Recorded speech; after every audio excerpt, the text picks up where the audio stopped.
বৈষম্য বিরোধী ছাত্র আন্দোলনে নিহতদের স্মরণে এবং আওয়ামী লীগ সরকারের পতনের 1 মাস পূর্তি উপলক্ষে গাজীপুর শ্রীপুরে শহীদি মার্চ কর্মসূচি পালন করা হয়েছে। কেন্দ্রীয় কর্মসূচির অংশ হিসেবে শহীদি মার্চ কর্মসূচিকে কেন্দ্র করে বৃহস্পতিবার সকাল 11টায় শ্রীপুরে শহরের প্রধান সড়কে একটি মিছিলের আয়োজন করা হয়।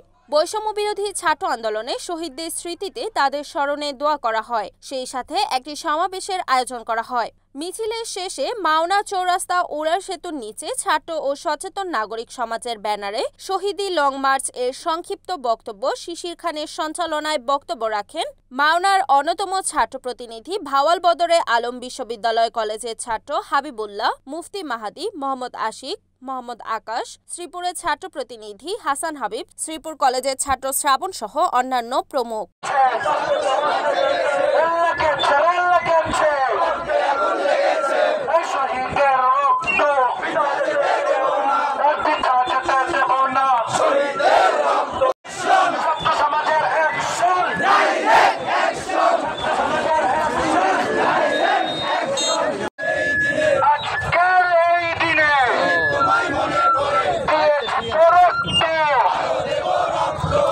রিপোর্ট আলমগীর ইসলাম, NAN TV, গাজীপুর।